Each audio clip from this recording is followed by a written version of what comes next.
So a friend of mine who's a political scientist, he told me several months ago exactly what this month would be like. He said, you know, there's this fiscal cliff coming. It's going to come at the beginning of 2013. Both parties absolutely need to resolve it, but neither party wants to be seen as the first to resolve it.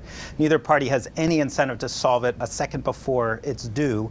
So he said, December, you're just going to see lots of angry negotiations breaking apart, reports of phone calls that aren't going well, people saying nothing's happening at all. And then sometime around Christmas or New Year's, we're going to hear, okay, they resolved everything. He told me that a few months ago. He said he's 98% positive they're going to resolve it. And I got an email from him today saying, all right, we're basically on track, but now I'm 80% positive that they're going to resolve it. And it made me think, I love studying these moments in American history when there was this frenzy of partisan anger, that the economy was on the verge of total collapse. The most famous early battle was Alexander Hamilton and Thomas Jefferson over what the dollar would be and how it would be backed up, with Alexander Hamilton saying, we need a central bank, the first bank of the United States, or else the dollar will have no value. This economy won't work. And Thomas Jefferson saying the people won't trust that. They just fought off a king. They're not going to accept some central authority. And this battle defined the first 150 years of the U.S. economy. And at every moment, different partisans saying, oh my God, the economy's about to collapse. And the rest of us just going about spending our bucks on whatever it is we wanted to buy. To give you a quick primer on where we are, a quick refresher on where we are. So the fiscal cliff, I was told that that's too partisan a thing to say, although I can't remember which party it's supporting or attacking. People say we should call it the fiscal slope, or we should call it an austerity crisis, but then other people say, no, that's even more partisan. So I just call it the self-imposed, self-destructive, arbitrary deadline about resolving an inevitable problem.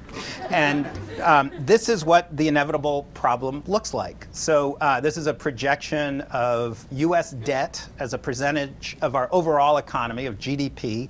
The light blue dotted line represents the Congressional Budget Office's best guess of what will happen if Congress really doesn't do anything. And as you can see, sometime around 2027, we reach Greek levels of debt, somewhere around 130% of GDP, which tells you that sometime in the next 20 years, if Congress does absolutely nothing, we're going to hit a moment where the world's investors, the world's bond buyers are going to say, we don't trust America anymore. We're not going to lend them any money except at really high interest rates. And at that moment, our economy collapses. But remember, Greece is there today. We're there in 20 years. We have lots and lots of time to avoid that crisis. And the fiscal cliff was just one more attempt at trying to force the two sides to resolve the crisis. Here's another way to look at exactly the same problem. The dark blue line is how much the government spends. The light blue line is how much the government gets in. And as you can see, for most of recent history, except for a brief period, we have consistently spent more than we take in, thus the national debt. But as you can also see, projected going forward, the gap widens a bit and raises a bit, and this graph is only through 2021. It gets really, really ugly out towards 2030.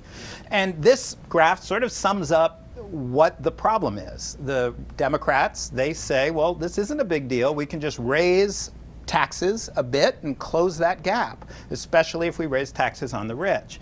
The Republicans say, hey, no, we've got a better idea. Why don't we lower both lines? Why don't we lower government spending and lower government taxes, and then we'll be on an even more favorable long-term deficit trajectory. And behind this powerful disagreement between how to close that gap, there's the worst kind of cynical party politics, the worst kind of insider baseball lobbying, all of that stuff. But there's also this powerfully interesting, respectful disagreement between two fundamentally different economic philosophies. And I like to think, when I picture how Republicans see the economy, what I picture is just some amazingly well-engineered machines, some perfect machine. Unfortunately, I picture it made in Germany or Japan, which But this amazing machine that's constantly scouring every bit of human endeavor and taking resources, money, labor, capital, machinery away from the least productive parts and towards the more productive parts. And while this might cause temporary dislocation, what it does is it builds up the more productive areas and let the less productive areas fade away and die. And as a result, the whole system is so much more efficient, so much richer for everybody. And this view generally believes that there is a role for government, a small role, to set the rules so people aren't lying and cheating and hurting each other, maybe have a police force and a fire department and an army, but to have a very limited reach into the mechanisms of this machinery. And when I picture how Democrats and Democratic-leaning economists picture this economy, most Democratic economists are, they're capitalists. They believe, yes, that's a good system a lot of the time. It's good to let markets move resources to their more productive use. But that system has tons of problems. Wealth piles up in the wrong places. Wealth is ripped away from people who shouldn't be called unproductive. That's not going to create an equitable, fair society. That machine doesn't care about the environment, about racism, about all these issues that make this life worse for all of us. And so the government does have a role to take resources from more productive uses or from richer sources and give them to other sources. And when you think about the economy through these two different lenses, you understand why this crisis is so hard to solve, because the worse the crisis gets, the higher the stakes are, the more each side thinks they know the answer, and the other side is just going to ruin everything. And I can get really despairing. I've spent a lot of the last few years really depressed about this. Until this year, I learned something that I felt really excited about. I feel like it's really good news, and it's so shocking. I don't like saying it because I think people won't believe me. But here's what I learned. The American people, taken as a whole, when it comes to these issues, to fiscal issues, are moderate, pragmatic centrists. And I know that's hard to believe, that the American people are moderate, pragmatic centrists, but let me explain what I'm thinking. When you look at how the federal government spends money, so this is the battle right here. 55%, more than half, is on Social Security, Medicare, Medicaid, a few other health programs. 20% defense, 19% discretionary, and 6% interest. So when we're talking about cutting government spending, this is the pie we're talking about. And Americans overwhelmingly, and it doesn't matter what party they're in, overwhelmingly like that big 55% chunk. They like Social Security, they like Medicare, they even like Medicaid, even though that goes to the poor and indigent, which you might think would have less support. And they do not want it fundamentally touched, although the American people are remarkably comfortable, and Democrats roughly equal to Republicans, with some minor tweaks to make the system more stable. Social Security is fairly easy to fix. There's the rumors of its demise are always greatly exaggerated. So gradually raise Social Security retirement age, maybe only on people not yet born. Americans are about 50-50, whether they're Democrats or Republicans. Reduce Medicare for very wealthy seniors, seniors who make a lot of money. Don't even eliminate it, just reduce it. People generally are comfortable with it, Democrats and Republicans. Raise medical health care contributions. Everyone hates that equally, but Republicans and Democrats hate that together. And so what this tells me is, when you look at the discussion of how to resolve our fiscal problems, we are not a nation that's powerfully divided on the major issue. We're comfortable with it needing some tweaks, but we want to keep it. We're not open to a discussion of eliminating it. Now, there is one issue that is hyper-partisan, and where there is one party that is just spend, spend, spend, we don't care, spend some more, and that, of course, is Republicans when it comes to military defense spending.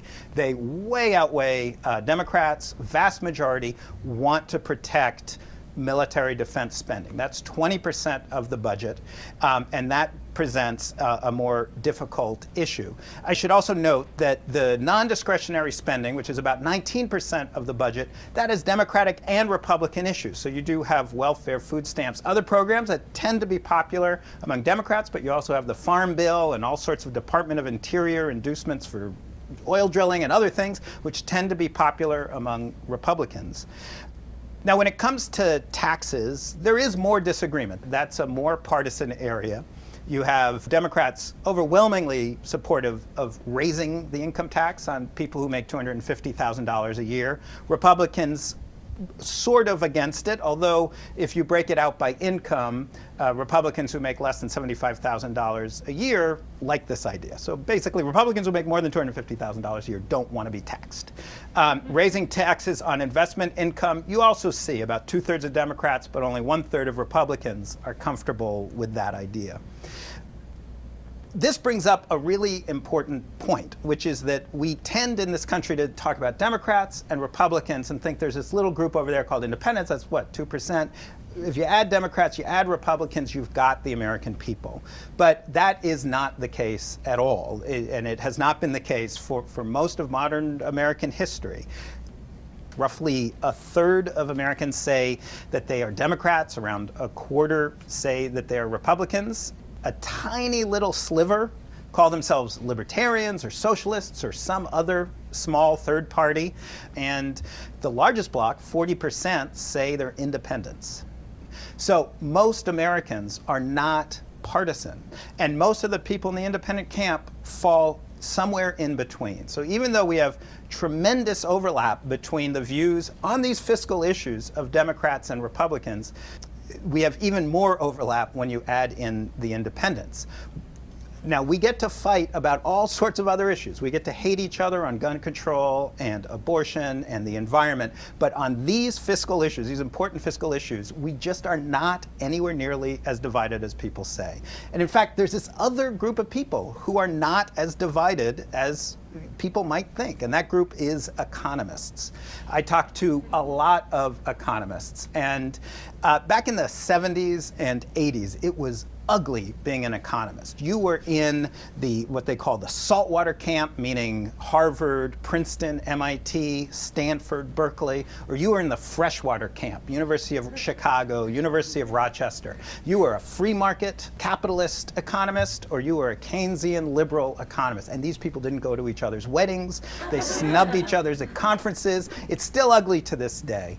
But in my experience, it is really, really hard to find an economist under 40 who still has that kind of way of seeing the world. The vast majority of economists, it is so uncool to call yourself an ideologue of either camp. The phrase that you want, if you're a graduate student or a postdoc or you're a professor, a 38-year-old economics professor, is I'm an empiricist. I go by the data.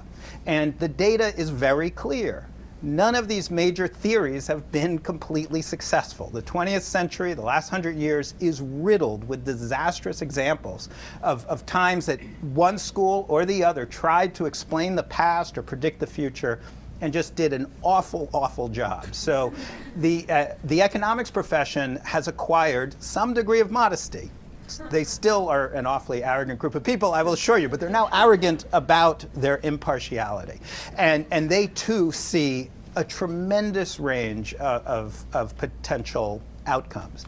And this nonpartisanship is something that that has existed in secret in America for years and years and years. I've spent a lot of the fall talking to the 3 major organizations that survey American political attitudes: Pew Research, the University of Chicago's National Opinion Research Center, and the most important but the least known is the American National Election Studies Group, that is the world's longest, most respected poll of political attitudes. They've been doing it since 1948. And what they show consistently throughout is that it's almost impossible to find Americans who are consistent ideologically, who consistently support, no, we mustn't tax and we must limit the size of government, or no, we must encourage government to play a larger role in redistribution and correcting the ills of capitalism. Those groups are very, very small. The vast majority of people, they pick and choose. They see compromise and they change over time when they hear a better argument or a worse argument. And that part of it has not changed. What has changed is how people respond to vague questions. If you ask people vague questions like, do you think there should be more government or less government? Do you think government should especially if you use loaded language. Do you think the government should provide handouts? Or do you think the government should redistribute? Then you can see radical partisan change. But when you get specific, when you actually ask about the actual taxing and spending issues under consideration, people are remarkably centrist. They're remarkably open to compromise.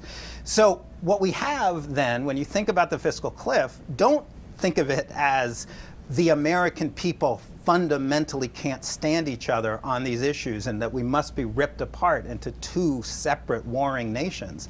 Think of it as a tiny, tiny number of ancient economists and misrepresentative ideologues have captured the process. And they've captured the process through familiar ways, through a primary system which encourages that small group of people's voices, because that small group of people, the people who answer all yeses or all nos on those ideological questions, they might be small, but every one of them has a blog. Every one of them has been on Fox or MSNBC in the last week. Every one of them becomes a louder and louder voice. But they don't represent us. They don't represent what our views are. And that gets me back to the dollar. And it gets me back to reminding myself that we know this experience. We know what it's like to have these people on TV, in Congress, yelling about how the end of the world is coming if we don't adopt their view completely. Because it's happened about the dollar ever since there's been a dollar. We had the battle between Jefferson and Hamilton. In 1913, we had this ugly battle over the Federal Reserve when it was created, with vicious, angry arguments over how it would be constituted, and a general agreement that the way it was constituted was the worst possible compromise, a compromise guaranteed to destroy this valuable thing, this dollar. But then everyone agreeing, okay, so long as we're on the gold standard, it should be okay. The Fed can't mess it up so badly. But then we got off the gold standard for individuals during the Depression, and we got off the gold standard as a source of international currency coordination during Richard Nixon's presidency. Each of those times we were on the verge of complete collapse, and nothing happened at all. Throughout it all, the dollar has been one of the most long-standing, stable, reasonable currencies, and we all use it every single day, no matter what the people screaming about tell us, no matter how scared we're supposed to be.